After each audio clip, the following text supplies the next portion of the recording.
Thanks, Reed. Opening day for many MLB teams already upon us. And our own Rachel Bedell is standing by in the Daily Iowan TV sports studio, ready to take it away with everything sports. Rachel?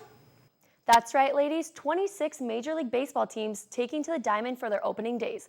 Softball and women's basketball also on tap this evening, but first, an update on how some of the more local MLB teams did earlier today. Chicago vs. Pirates, the first to underwrap their opening day. Pittsburgh took that one with a home run in the bottom of the 10th inning. Kansas City vs. Detroit, Alex Gonzalez driving in the winning run in his Detroit debut, lining a single to the left. Tigers take this one 4-3. Next up, Atlanta vs. Milwaukee. Ryan Braun drawing a standing ovation in his return from drug suspension. He only went 1 for 4 in the Brewers' 2-0 victory. Iowa softball kicking off their conference season with back-to-back series wins. On Sunday, they won the rubber match of its series at Wisconsin 4-1. Whitney Repley led the Hawks going 2 for 3 at this plate with an RBI. Pitcher Kaylor Massey struck out a season-high 7, holding the Badgers to just 1 run and 7 hits. Looper squad is now 9-15 overall and 4-2 in Big Ten action. The Iowa men's basketball season may have ended in disappointment. 2 other Big Ten teams, Michigan and Michigan State, also lost their chance at a national title on Sunday. Only one Big Ten team remains heading into the Final Four. This Saturday, Wisconsin will take on Kentucky and Florida will be playing Connecticut. We hit the streets to see which of the remaining teams have the best chance of winning a national title.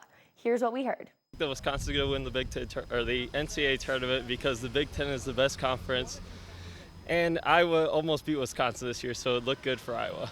Who do I think is going to win? I think Florida's probably going to win because they're the #1 overall seed and they look like they're playing the best. And anyone I pick that's going to win is probably going to lose anyways. I have yet to successfully have a college basketball bracket. I have Florida winning. Why do I have Florida winning? Mainly because most of my other brackets are washed out right now. And they seem to be the most consistent right now. They seem to be the ones that, can really pull through. They seem to have the experience. I mean, they're not overrated. I think Florida's actually going to win it all. So. Any reason why? They're the best team. Usually the best team always wins. I mean, the past 2 years, the #1 overall seed has won it all. So, I mean, I think it's going to happen again. University of Kentucky. And why? They're just more athletic. They're better, faster on the ball. They're going to do it. They're going to all the way. McCaffrey squad not the only one ending their season on a heartbreaking note.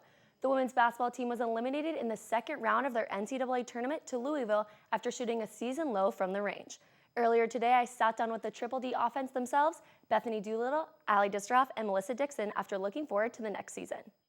Melissa, you want to talk to me a little bit against that Louisville game, the emotions going into that one and afterwards? Yeah, I mean, it didn't end the way we hoped it did, obviously, but it was still awesome to be able to play in the second round of the tournament, especially at home. Louisville's a really great team. They just beat LSU yesterday by a lot, and they're probably going to go really far in the tournament, so it was just a good experience for us. And now the season's at the end. The lone senior Thierra's not going to be here anymore, so how different is it going to be now that she's gone? Yeah, I mean, it's going to be a lot different. I remember after the game, everyone kept asking, what to look forward to next year, and I thought it was pretty early to be talking about that just because Thierra was a huge part of our team and obviously meant a lot to the program. So we're definitely going to miss her. And Bethany, you want to talk to me a little bit about the strengths and weaknesses of the team this past year? I think, like we talked about before, our chemistry has been a huge strength for us throughout the whole season.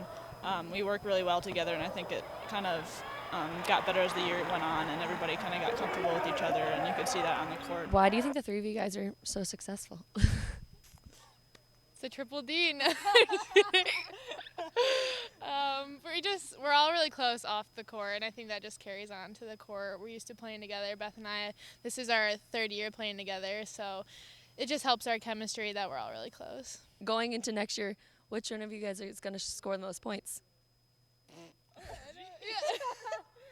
Well, we're all actually going to score the same exact amount. It's like what we're planning on. That's the goal. The same to the decimal. I'm going to say like 547. Maybe like 623 if it's a good year for all of us. Unfortunately, that's all we have time for this evening. Be sure to tune into tomorrow's program and on Daily Iowan Print, where we'll take a look at the arms of Iowa baseball. Hannah Mary, back to you at the desk.